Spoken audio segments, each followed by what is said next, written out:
श्रीमद् भगवद गीता नमः। अर्थ सप्तदशो अध्याय चैप्टर 17। अर्जुन उवाच। अर्जुन बोले, हे कृष्ण, जो मनुष्य शास्त्र विधि को त्याग कर सदा से युक्त हुए देवादि का पूजन करते हैं, उनकी स्थिति फिर कौन सी है, सात्विक अथवा राजसिक व तामसी? अर्जुन बोले, हे कृष्ण, जो मनुष्य शास्त्र विधि को त्याग कर श्रद्धा से युक्त हुए देवादि का पूजन करते हैं, उनकी स्थिति फिर कौन सी है, सात्विक अथवा राजसिक व तामसी? श्री भगवान उवाच। श्री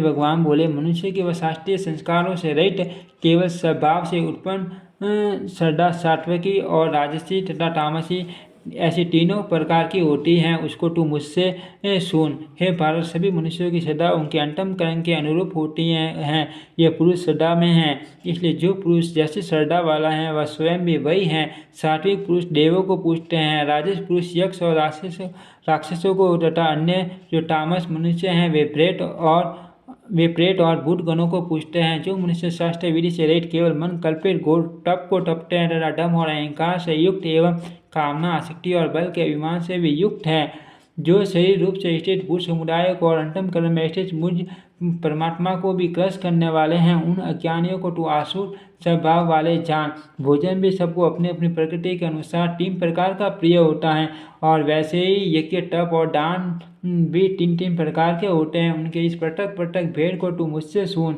आयु, बुद्धि, बल, आरोग्य, सुख और प्रीति को बढ़ाने वाले, रक्त युक्त, सीखने और स्थिर रहने वाले अर्थात स्वभाव से ही मन को प्रिय ऐसे आहार अर्थात भोजन करने वाले पदार्थ सात्विक पुरुष को प्रिय होते हैं। कड़वे, खट्टे, लवण युक्त, बहुत गर्म, तीखे, रूखे, डाक कारक और दुख, चिंता तथा रोगों को उत्पन्न करने वाले आहार अर्थात भोजन करने के पदार्थ राजस पुरुष को प्रिय होते हैं। जो भोजन अर्थ का रस युक्त, दुर्गंध युक्त, बासी और उशिष्ट हैं तथा जो अपवित्र भी हैं, वह भोजन तामस पुरुष को प्रिय होता है। जो शास्त्र विधि से नियत यज्ञ करना ही कर्तव्य है, इस प्रकार मन को समाधान करके फल न चाहने वाले पुरुषों द्वारा किया जाता है, वह सात्विक है। परंतु हे अर्जुन, केवल दंभाश्रय के लिए अथवा फल को भी दृष्टि में रखकर जो यज्ञ किया जाता है, उस यज्ञ को तू राजस जान। शास्त्र विधि से इन अनुदान से रहित, बिना मंत्रों के, बिना दक्षिणा के और बिना श्रद्धा के किए जाने वाले यज्ञ को तामस यज्ञ कहते हैं। देवता, ब्राह्मण, गुरु, हर ज्ञानी जनों का पूजन, पवित्रता, सरलता, ब्रह्मचर्य और अहिंसा, ये शरीर संबंधी तप कहा जाता है। जो उद्वेग न करने वाला, प्रिय और हितकारक एवं यथार्थ भाषण था, जो वेद शास्त्रों के पठन का एवं परमेश्वर के नाम जप का अभ्यास है, वही वाणी संबंधी तप कहा जाता है। मन की प्रसन्नता, शांत भाव, भगवत चिंतन करने का स्वभाव, मन का निग्रह और अंतःकरण के भावों की भली भांति पवित्रता, इस प्रकार यह मन संबंधी तप कहा जाता है। फल को न चाहने वाले योगी पुरुषों द्वारा परम श्रद्धा से किए हुए उस पूर्वक 3 प्रकार के तप को सात्विक कहते हैं। जो पुरुष सत्कार, मान और पूजा के लिए तथा अन्य किसी स्वाद के लिए भी स्वभाव से या पाखंड से किया जाता है, वह निश्चित एवं क्षणिक फल वाला तप यहाँ राजस कहा गया है। जो तप मूढ़ता पूर्वक हठ से मन, वाणी और शरीर की पीड़ा के सहित अथवा दूसरे का अनिष्ट करने के लिए किया जाता है, वह तप तामस कहा गया है। दान देना ही कर्तव्य है। ऐसे भाव से जो दान देश तथा काल और पात्र के प्राप्त होने पर उपकार न करने वाले के प्रति दिया जाता है, वह दान सात्विक कहा गया है। किंतु जो दान क्लेश पूर्वक अर्थात प्रति प्रकार के प्रयोजन से अथवा फल को दृष्टि में रखकर फिर दिया जाता है, वह दान राजस कहा गया है। जो दान बिना सत्कार के अथवा तिरस्कार पूर्वक अयोग्य देश काल में और कुपात्र के प्रति दिया जाता है, और दान तामस कहा गया है।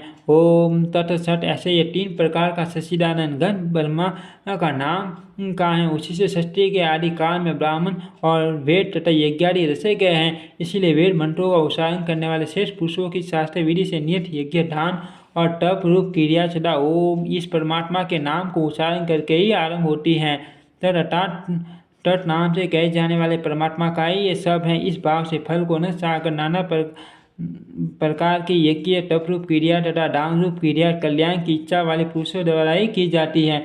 छठ इस प्रकार ये परमात्मा का नाम सत्य भाव में और श्रेष्ठ भाव में प्रयोग किया जाता है। हे पार्थ, उत्तम क्रम में भी षट शब्द का प्रयोग किया जाता है तथा यज्ञ, तप और दान जो स्थित है वह भी षट इस प्रकार कही जाती हैं। और उस परमात्मा के लिए किया हुआ कर्म निश्चय पूर्वक षट है। ऐसा कहा जाता है, हे अर्जुन, बिना श्रद्धा के किया हुआ हवन, दिया हुआ दान एवं तपा हुआ तप और जो कुछ भी किया हुआ शुभ कर्म है वह समस्त असत इस प्रकार कहा जाता है।